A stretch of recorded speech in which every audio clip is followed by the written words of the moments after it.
I started playing when I was 3 years old. So my father grew up in the Rochester area. He grew up during the kind of original six NHL era, and Rochester had one of the few AHL teams. So he got into hockey early. He and his brother went to all the games, so he really liked hockey. Was hoping he never got a chance to play, but he's thought, listen, when I have kids and if they like it, I'll expose them to it early and see if they take to it.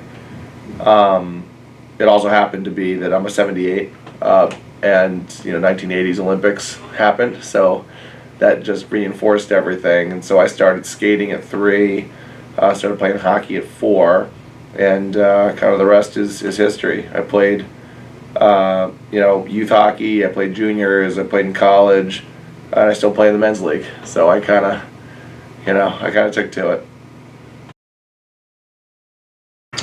So, I have 2 kids. I have a 2008 and a 2011.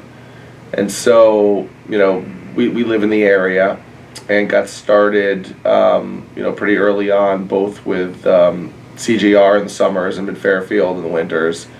And I've coached, both my kids pretty much from day one, and been lucky enough to, have been given an opportunity, in the summer. Jeff Hamilton, coaches my son's winter team. He coaches my son's on the brick team this year, so he's the coach of the brick.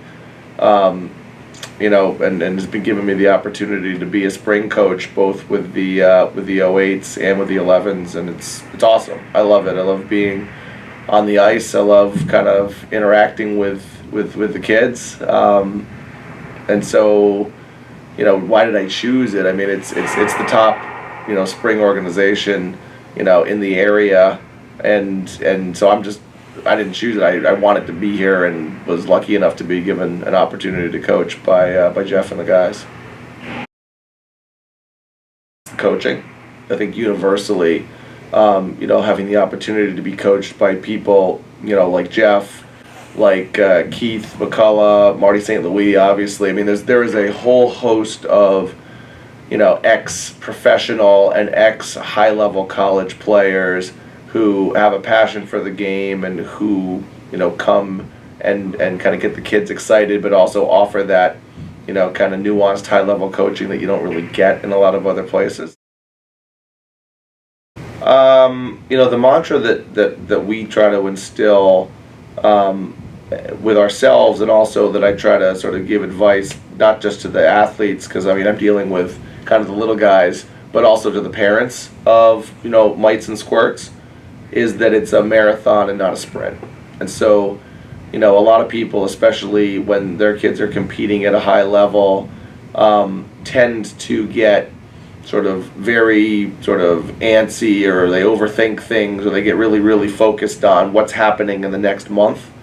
And, this whole developmental cycle for elite level hockey plays out over years and years and years, and different people develop at different rates.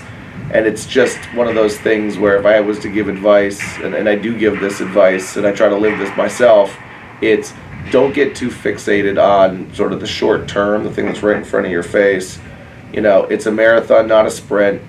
Continue to kind of trust the process and work towards a longer term development goal, and don't do things that you think might be great in the short term, but might ultimately have a bad detrimental effect on kind of where your kid or you as an athlete ultimately end up. That's probably my biggest piece of advice.